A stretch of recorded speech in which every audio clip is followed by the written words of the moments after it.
This is Rainmaker FM, the digital marketing podcast network. It's built on the Rainmaker platform, which empowers you to build your own digital marketing and sales platform. Start your free 14-day trial at rainmakerplatform.com.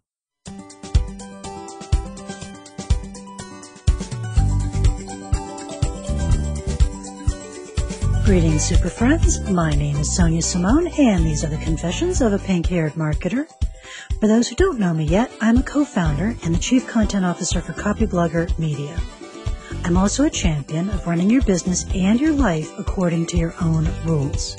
As long as you don't lie and you don't hurt people, this podcast is your official pink permission slip to run your business or your career exactly the way you think you should. And today we have another awesome Q&A session. I say awesome because we get such awesome questions from the audience.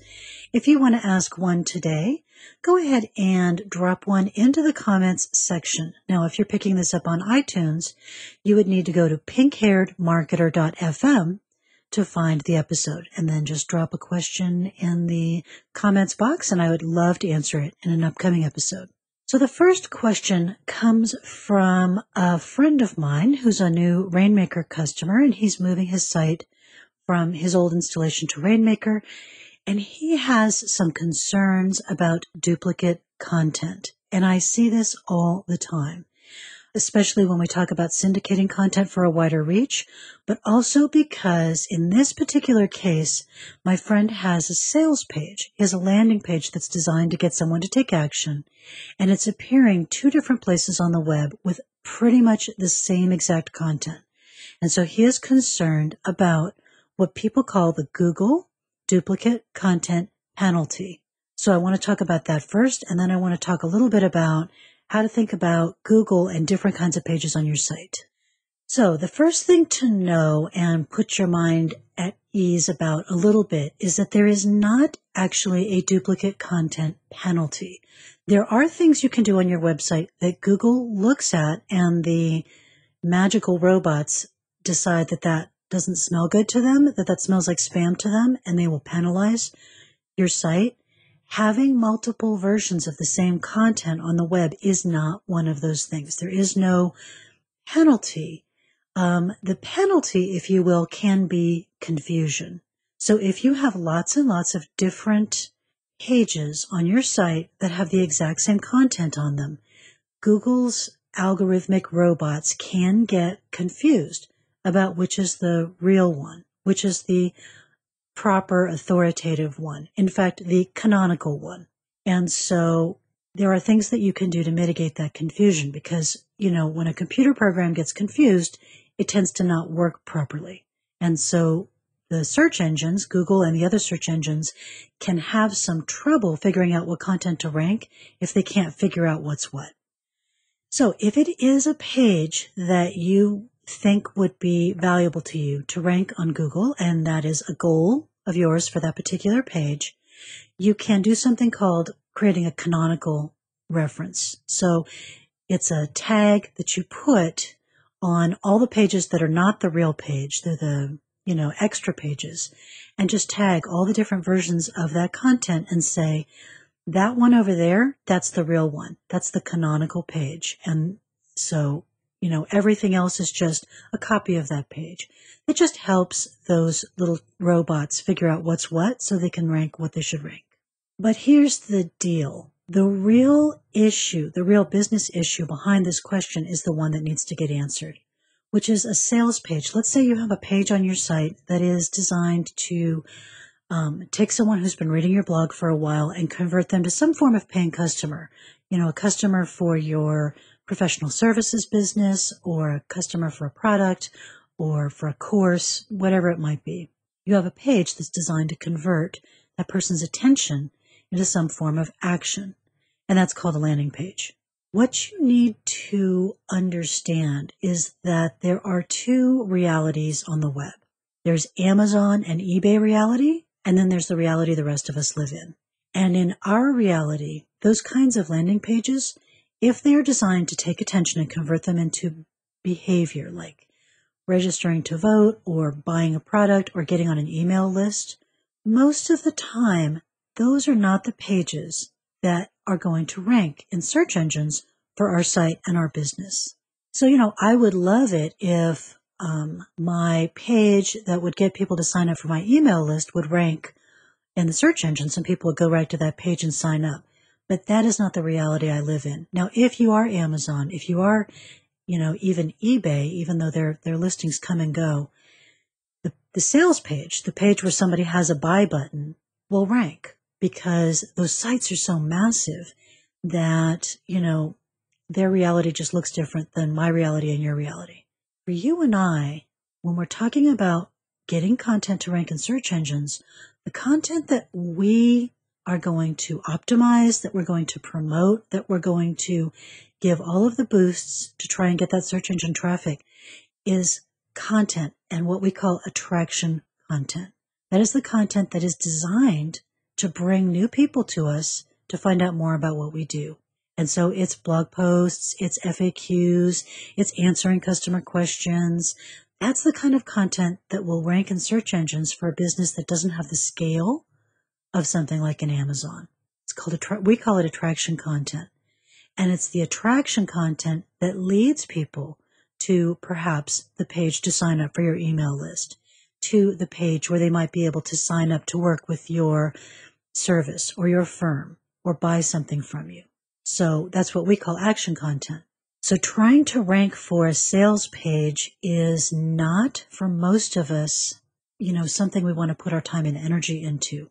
It's much easier to rank for some interesting, engaging, useful piece of content that does something beneficial for the audience. And then from there, get that person to take the next step toward a deeper level of commitment and connection with your company.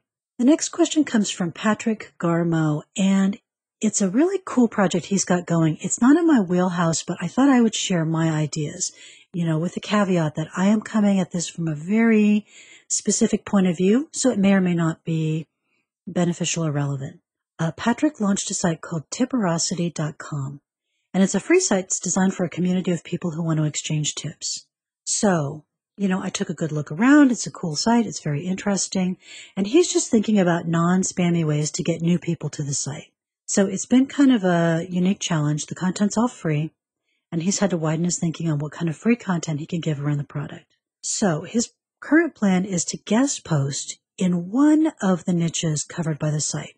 So he was thinking do-it-yourself home and garden, building an audience for that one area instead of trying to get exposure for all the categories of the site, because there's tips on, all the different aspects of your life.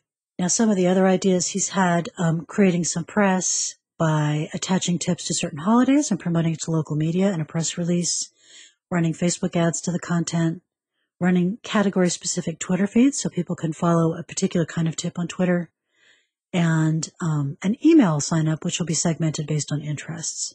And then they're working on some content and videos to explain how people might use the content. So they could click on a category in a tab and then get some more in-depth content that they could share. So as I said, my thoughts on this are coming from a very specific point of view. And I find these kinds of sites tricky unless you have some backing. And the thing about it that I find tricky is that it's kind of a one site for everyone. It's a general tip site. It's a site for all different kinds of DIY home and garden people. Of course, that's millions and millions of people. And trying to publicize that kind of site without, some serious investor dollars behind you, I think is tricky. So my take on it would be to build more brand personality around the site, to build a voice for the site. Even if you keep the tips exactly the same, but you have some voice, some character, someone we can really, imagine giving these tips. So, tips and advice are a wonderful evergreen kind of, topic. There's lots of tips, there's lots of advice columns. But if you think about the difference between Miss Manner's advice column and Dan Savage's advice column, you could theoretically get the same question submitted to both, and you would get answers in a very, very different voice. So for me, having a voice around the site would help you make it less generic, and that would make it easier to promote. What's going to make it remarkable or shareable? What is it that differentiates this from something like ask.com? There are the generic answer sites out there. I know as a user, I tend to steer clear of them because I just don't find them awesome. I don't find that I get a lot of wonderful answers there. So what would it that would make somebody prominent say, you have to see this? This is a must see. So it could be voice. It could be, that the tips are more curated, unlike one of these generic answer sites that has a lot of kind of junk and spam. It could be a community. So right now the site's really general. And for me, I find it hard to create a remarkable site unless there's some kind of personality, voice, character. So I would love to issue a challenge to the audience reading this podcast.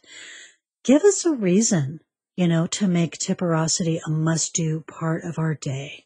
Help Patrick come up with something that makes this remarkable. He's got a good, solid foundation of usefulness. What he doesn't have is that element of fascination that makes it compelling, that makes it magnetic, that draws people in. So I would love to get you guys' thoughts on what could make it more magnetic, what could make it more fascinating, because it's already very solidly useful. But let's take it up a notch and see what we can do. So again, drop that in the comments, if you will, pinkhairedmarketer.fm, and just look for the latest Q&A post and let us know what you think about Patrick's site and what you would do to make it awesome and remarkable. And you could also tweet me at Sonia Simone. I would love to hear your answers. And the third question was a live question. It was asked of me at our live event, Authority Rainmaker, this May, just this past May, which was so much fun. This event is, I hope you can join us next year. It's this amazing combination of incredible energy and professionalism combined with this real intimacy. It's kind of a not too big, not too small event. You get lots of time to talk with people, connect with the speakers. Our closing keynote, Henry Rollins, who, if you know your punk history, was the frontman of legendary group Black Flag. Henry spent hours talking to people. After his talk, he went out and had dinner with a bunch of us. It's that kind of event where you can really connect and really talk to people. And so one of the connections I made was from someone who had a really interesting chicken and egg question. And I think a lot of people find themselves in this situation. So this gentleman has a professional network. He has a significant group of people who know him and are connected to him. In this case on LinkedIn, but it could be Facebook, Twitter, Google+, Pinterest, any kind of site where people who know about what you do professionally can make a connection with you. And the network wants to know where to find him on the web, but he doesn't know yet what kinds of content, authoritative content to publish that would answer the questions people would be coming to him to answer. So I have a couple of thoughts for this situation. And I think a lot of us will come up against this when we do what we do. We have a network, we're good at what we do professionally, but we're starting off with an authoritative content-based website and we're a little stymied about what to put on the site. We just don't know exactly what kinds of content are important to put there. So I have 4 points for you on this one. The first point is I wouldn't get super hung up or anxious about this because when you first launch your site, very few people are paying any attention to you at all. And all the time I get from people, how do I get a bigger audience? How do I get a bigger audience? I know this is a difficult answer and kind of a Zen answer, but it's not a BS answer. Relish the time when you don't have a massive audience and the few people you do have are really on your side, because that's the time when you figure out who you really are, what you have to contribute, what you have to move forward with. So take that time and make the most of it. It's a little bit like when we have kids and the first years are so difficult. But then afterwards, you wish you could go back in time and say, I know it's hard and I'm not minimizing how hard it is, but try to enjoy it because you'll never get this back.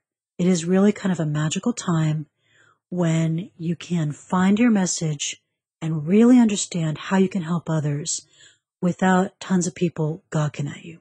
And I realize you're probably no more able to take that advice than the parent of a 2-year-old is able to take that advice, but I offer it anyway. So the first thing that I tell people to do is to answer the 10 most common questions about your topic. The things that you talk about all the time. You talk about them in meetings or at networking breakfasts, or when people ask what you do at a party and you tell them and the first thing they ask. You have, 10 to 20 questions you get all the time. They might be questions people ask as part of the sales process. So any questions like that you've already gathered, start answering them on your site. That kind of just gets you moving. It gets you hitting the ground running. The second answer I have is to really do some strategic social listening.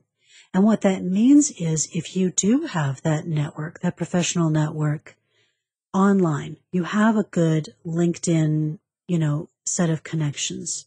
Start listening to where people are having complicated, annoying, confusing problems. So start listening in for those. Start listening in for the frustrating, difficult, complicated questions, because there's the most commonly asked questions, and then there are the questions that are really hard to get the answers to. And that will tend to be where the magic is. Solving hard problems is more valuable than solving easy-to-solve problems. So we want to have a mix on the site. The easy-to-solve problems will get you lots of attention. The hard-to-solve problems will get you the loyal attention. That's really what's going to make you an expert. But one thing that I hadn't thought about before, and it came to me as I was having this conversation at Authority Rainmaker, is another option to fold into your mix with a new website is that maybe it's a cool thing to do to make your site a place to ask questions and not always a place to get answers all the time. Answers are good. Answers are important. We're all looking for answers to the questions that we have. But we're also looking for some place to get heard about what's going on with our topic. A professional topic, a personal topic, a consumer interest, a hobby, a question about pets, family, relationships, money, whatever it might be. We all want a place to come with the questions and the frustrations. So in addition to giving answers and helping people, which, as you know, I'm really big on, make your site someplace people can also bring their questions to the table. Not necessarily about getting to an answer right away, but opening an interesting Pandora's box of questions. Let's get that can of worms on the table, open it up and see what's in there. So those are my thoughts on what to do when you've started a site. You might actually have a professional network, you might not, but you're trying to figure out what the heck goes on this site. Those are some ideas for you. So those were our 3 fascinating questions from 3 fascinating members of the audience. If you would like to leave a question, go to pinkhairedmarketer.fm, look for the most recent Q&A post, and drop it in there. I would love to answer it for you. The Confessions of a Pink-Haired Marketer are brought to you by the Rainmaker platform, the complete website solution for content marketers and online entrepreneurs. Find out more and take a free 14-day test drive at rainmaker.fm/platform. Thanks so much for listening. Take care. See you next time.